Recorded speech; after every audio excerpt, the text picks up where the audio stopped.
लोकसभा में भी हंगामा जारी है। इसी हंगामे के बीच कांग्रेसी सांसद रवनीत बिट्टू और केंद्रीय वित्त राज्य मंत्री अनुराग ठाकुर में तीखी बहस हुई। जुबानी तकरार के बीच नौबत तू मैं पर आ गई। पहले इन्होंने लिखा है मंडियां खत्म करेंगे और प्राइवेट मंडियां बनाएंगे। ये देश को बताएं और सदन को बताएं कि कहां पर लिखा कि मंडी बंद हो। फिर आही कुछ कर रहे हो ना किसानों नाल। प्लीज जुत्तियां पै रही फिर खाओ जुत्तियां। फिर मैं नहीं बचाऊंगा तुहानू, खाओ।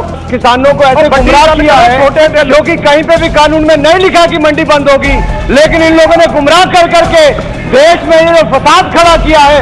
ऐसे नेताओं ने अपनी राजनीति चमकाने के लिए किया। सर, कई दिनों के हंगामे के बाद जब लोकसभा में खेती कानूनों पर चर्चा की शुरुआत हुई तो जुबानी तकरार शुरू हो गई। कांग्रेस सांसद रवनीत बिट्टू और मोदी सरकार के मंत्री अनुराग ठाकुर के बीच तो नौबत तू मैं तक की आ गई।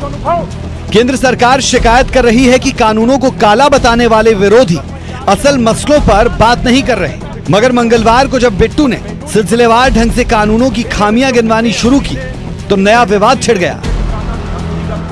इसमें पहले इन्होंने लिखा है मंडियां खत्म करेंगे और प्राइवेट मंडियां बनाएंगे।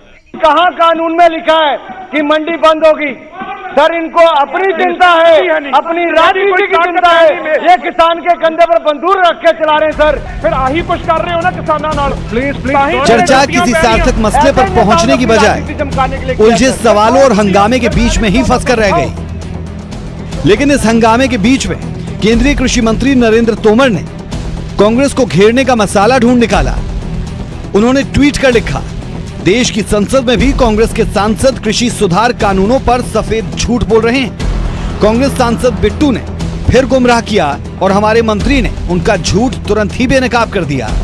किसान हितैषी केंद्र सरकार ने कृषि सुधार कानून किसानों के व्यापक हित में बनाए, लेकिन अपना जनाधार खो रही कांग्रेस एक के बाद एक झूठ पर झूठ बोलकर देश की जनता को गुमराह करने की कोशिश कर रही है। इस सब के बावजूद कांग्रेस सांसद का इल्जाम है कि कानूनों में काफी कुछ ऐसा है जो लिखा हुआ ना होने के बावजूद भी साफ साफ नजर आता है। एक हुंदी आ रात नू ओदे कंबल पा के मूंह ते कंबल पा के कुੱਟਣਾ, कंबल कुੱਟ जी नू कहंदे आ।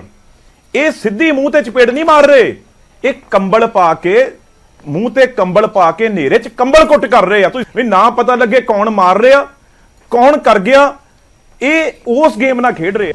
ऐसे नेताओं ने अपनी राजनीति चमकाने। और अनुराग ठाकुर का भी अभी वही सवाल बरकरार है कि आखिर कांग्रेस किस आधार पर मंडियां खत्म होने का दावा कर रही है। तो जब सदन में पूछा जाता है कांग्रेस के नेताओं से किस कानून के अंतर्गत मंडी बंद होगी या किस कानून के अंतर्गत एमएसपी बंद होगा, तो उसका वो जवाब नहीं दे पाते। कांग्रेस की पोल कल लोकसभा में भी खुली, लोगों के सामने भी खुली और कांग्रेस एक झूठ की फैक्ट्री बनकर रह गई, जो झूठ बोलकर किसानों को बरगलाना चाहती है, भ्रमित करना चाहती है और अपना राजनीतिक लाभ उठाना चाहती है। फिर आही कुछ कर रहे हो ना किसानों। राज्यसभा की बहस हो या फिर अब लोकसभा की एक बात, ये तो साफ है कि हर दल कानून को अपने ही चश्मे से देखने की कोशिश कर रहा है।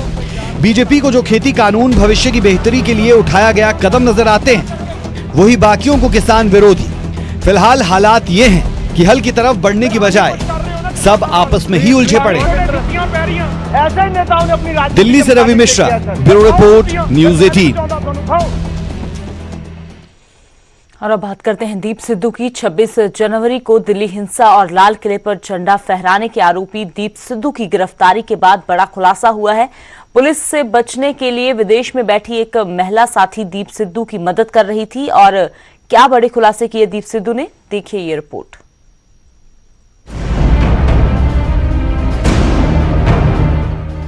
26 जनवरी को दिल्ली में ट्रैक्टर रैली के दौरान लाल किले पर केसरिया झंडा फहराने और उपद्रव को भड़काने के आरोपी अभिनेता दीप सिद्धू को दिल्ली पुलिस की स्पेशल टीम ने मंगलवार सुबह गिरफ्तार किया था। ट्रैक्टर रैली हिंसा के बाद फरार चल रहे दीप सिद्धू पर दिल्ली पुलिस ने 1 लाख रुपए का इनाम भी रखा था। दीप सिद्धू की गिरफ्तारी के बाद अहम खुलासे हो रहे हैं।